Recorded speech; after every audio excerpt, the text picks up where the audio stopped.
wabarakatuh.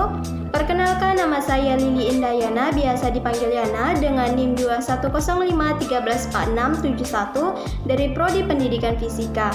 Baiklah, di sini saya akan menjelaskan dan melakukan praktikum sederhana mengenai bidang miring untuk mata kuliah eksperimen fisika dasar dengan dosen pengampunya Ibu Naila Fauza MPD dan Ibu Dina Syaflita SPD MPD. Adapun tujuan dari praktikum ini yaitu untuk menentukan koefisien gesek pada permukaan benda. Nah, sebelum teman-teman melakukan praktikum ini, teman-teman perlu menyediakan alat dan bahannya.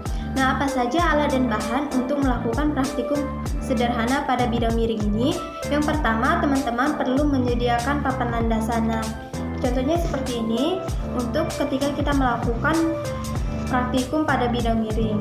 Selanjutnya, teman-teman perlu menyediakan 2 buah balok dengan bentuk permukaan yang berbeda-beda. Contohnya seperti ini. Yang pertama yaitu balok dengan permukaan yang halus, yang kedua balok dengan permukaan yang kasar. Selanjutnya, teman-teman perlu menyediakan timbangan.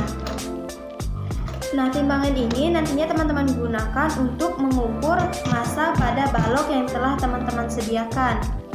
Selanjutnya, yang terakhir, teman-teman perlu menyediakan mistar.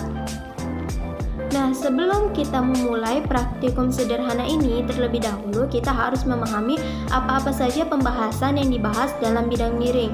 Nah, tentunya yang dibahas dalam bidang miring ini mengenai gesekan. Nah, gaya gesek adalah gaya yang berarah melawan gesek benda atau arah kecenderungan benda akan bergerak. Gaya gesek ini muncul apabila 2 buah benda bersentuhan. Benda-benda di sini tidak harus berbentuk padat, melainkan dapat pula berbentuk cair ataupun gas. Gaya gesek antara 2 buah benda padat misalnya seperti gaya gesek statis dan gaya gesek kinetis. Sedangkan gaya antara benda padat dan cair serta gas adalah gaya Stokes. Adapun sifat-sifat dari gesekan, yang pertama, jika benda tidak bergerak, maka gaya gesek statis Fs dan komponen F yang sejajar dengan permukaan seimbang satu sama lainnya. Keduanya mempunyai magnitudo sama Fs dan berlawanan arah dengan komponen F tersebut.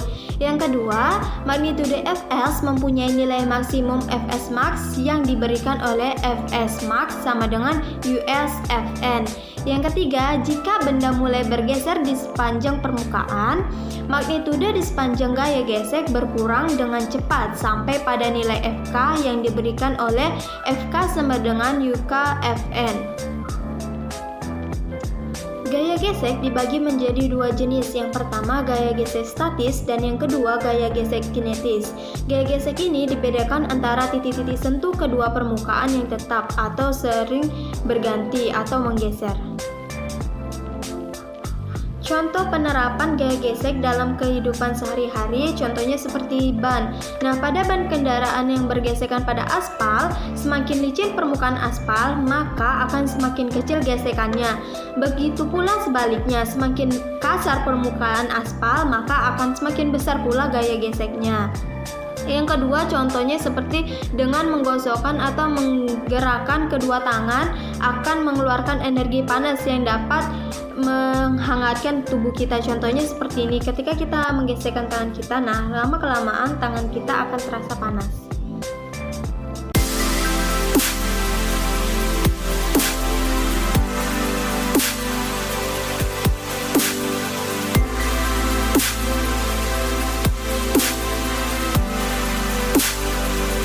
Langsung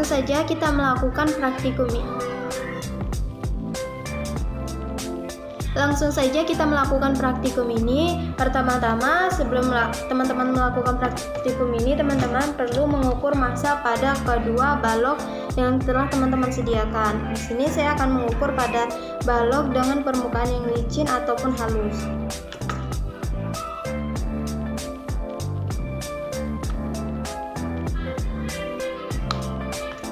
Nah, setelah teman-teman sudah mengetahui massa pada kedua balok tersebut, teman-teman bisa menulisnya ataupun mencatatnya pada tabel yang telah teman-teman sediakan.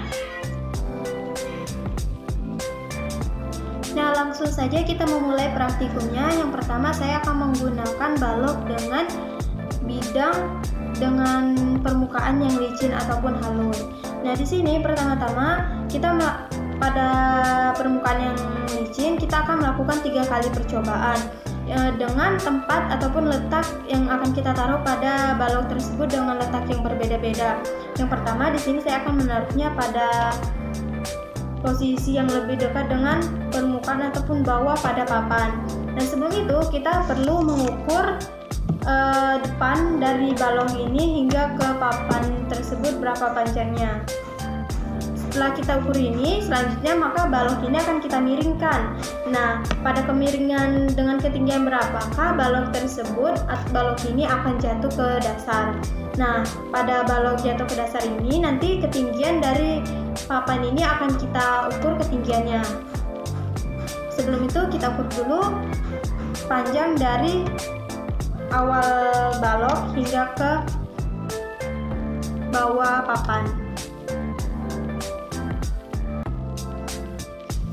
Nah, setelah kita mengetahui panjangnya, teman-teman bisa meletakkan hasilnya pada tabel yang telah teman-teman sediakan. Nah, selanjutnya kita akan memiringkan papan ini sehingga balok ini jatuh, kemudian kita ukur ketinggiannya. Nah, balok sudah jatuh, kemudian akan kita ukur ketinggian dari papan ini sehingga membuat balok ini jatuh ke dasar.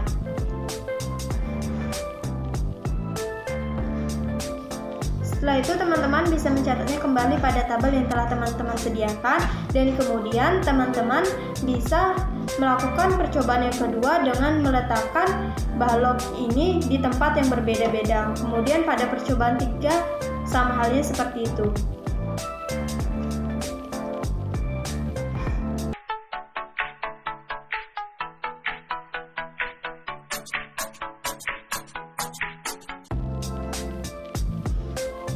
Nah, untuk balok yang berbeda dengan permukaan yang berbeda dengan balok pada permukaan yang kasar, kita akan melakukan praktikum yang sama seperti pada balok dengan permukaan yang licin.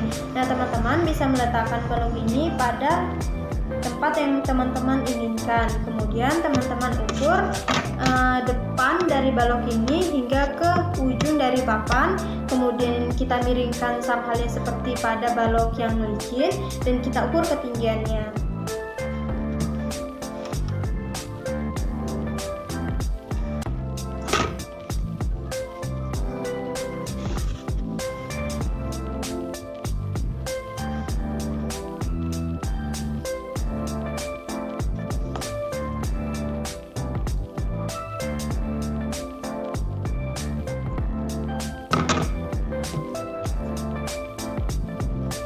Nah, selanjutnya untuk percobaan kedua dan ketiga, teman-teman perlu meletakkan balok dengan permukaan yang kasar ini di tempat yang berbeda daripada percobaan yang pertama tadi.